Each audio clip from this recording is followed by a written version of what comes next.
Recently, I've been seeing a lot of media interest in the tabletop game Dungeons and Dragons.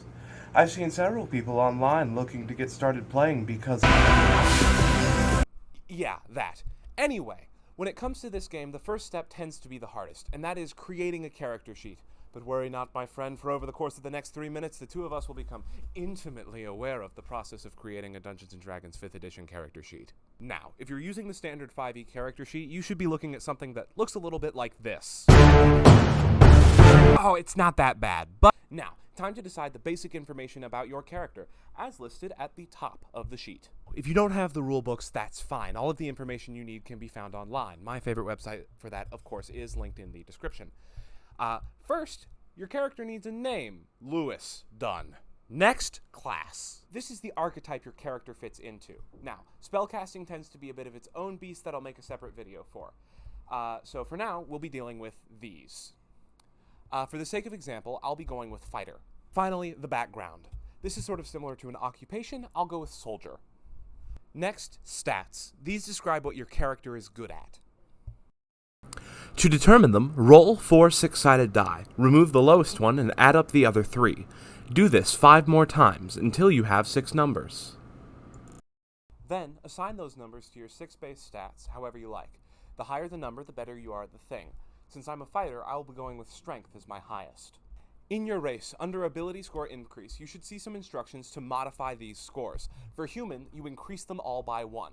Now for the modifiers. These are the numbers you actually add to the dice rolls and are determined by your ability scores, the ones we just did. Here's a table to convert.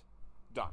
Time for saving throws and skills. First of all, as a level 1 character, your proficiency bonus is +2. Now, your class and background should tell you which saving throws and skills you are proficient with. Fighter gives me strength and constitution saving throws, and between that and my soldier background, I end up with acrobatics, athletics, perception, and intimidation. I'll check those bubbles now. Now, time for the numbers. We'll do the first one together. Strength saving throw. Start out with your strength score, then, if the bubble is checked, add your proficiency bonus. See? Not so hard. Skills are the same way, except the associated ability score is next to the name of the skill in parentheses. There. Now, set your passive wisdom to your perception score +10 and we'll get out of here. Next, equipment. Copy these over from your class and background. Now the combat block. Armor class comes from the armor in your equipment. No armor? Then it's this. Initiative is just your dexterity modifier, and speed comes from your race. Points come from hit points at first level in your class, and your current and maximum hit points are the same. You don't have any temporary hit points, ignore it. You have the same amount of hit dice as your current level, so 1, and the type of hit dice is listed in your class. This box in the bottom left corner is where you track your vehicle and tool proficiencies if you have them. I don't. It's also where you track your languages. Languages can come from your race or background. Finally, throw your features and traits in here. I've got fighting style and second wind from fighter, and military rank from my soldier background. Congratulations! You're done!